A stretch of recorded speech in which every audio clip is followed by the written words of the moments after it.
We're very thankful for coming. Please help yourself to breakfast and honestly sponsored. We're very happy to see Mary Strulitz.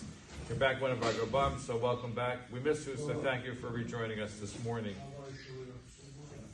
In the parsha this we read about Tsaraos, spiritual leprosy, and we know that spiritual leprosy can manifest itself in different ways. It could be on your body, it could be in your clothing, it could even be in the stones of your house. And according to the Gemara, the basic, even though there's 7 reasons why Tsaraos can happen, the most prevalent one is for slander, lashon hara. That's the reason why it comes about. And the Gemara says, you separated people by your words, so God separates you, or you have to go outside the camp. That's the midah keneged midah. So Rashi says that the first stage of Tsaraos is what happens first is you get afflicted on your house. You have stones that have Tsaraos, and the stones have to be removed. If you don't pay attention to that, it goes on your clothing. And if that doesn't help you, then of course you get it on your body until the Kohen declares you pure after your quarantine period. So Rashi says that the first level of Tsaraos, which is the house, gets Tsaraos, could be a blessing in disguise. Because we're taught, according to Rashi, it's brought down that when the Canaanites, when the Jews were about to conquer the land, they felt they're going to come back. So they hid the gold and silver that they possessed in the walls of the house. That's where they hid the gold and said, we're going to come back, we're just storing it in the walls. So what happened was, when a house had Tsaraos, and the Jews broke through the stones, guess what? They found the gold and the silver. So the question is, Tsaraos is supposed to teach you a lesson. This seems like a reward. You know, it's a Torah, you engage in slander, you'll break the stones of your house, so when you get there, it's Yisrael, and you find gold and silver, it's like a reward. It seems like counterintuitive. What's going on over here?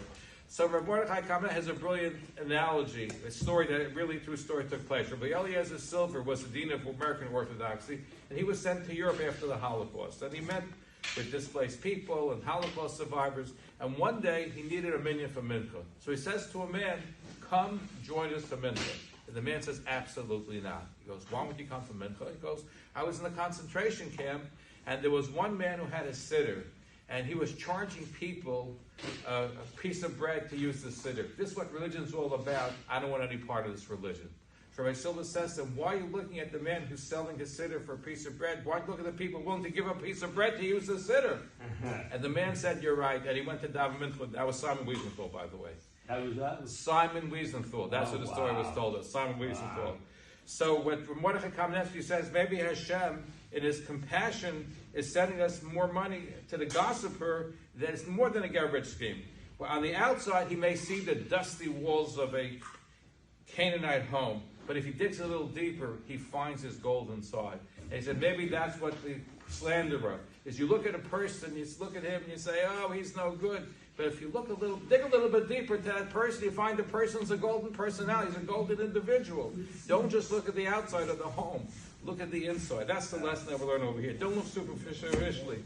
Dig deeper. As we say in Pirkei Avos, Danas Kol Adam. You have to look at the whole totality of the person. Don't just look at a small part. If you look at a small part, you find faults. If you look at the whole picture, you're going to come away with a whole different perspective. And that's the lesson. Yes, you find the gold in the Tsaraos home, but the lesson is, if you dig deep and look at a person individually, you'll find a lot of gold. Have a wonderful day.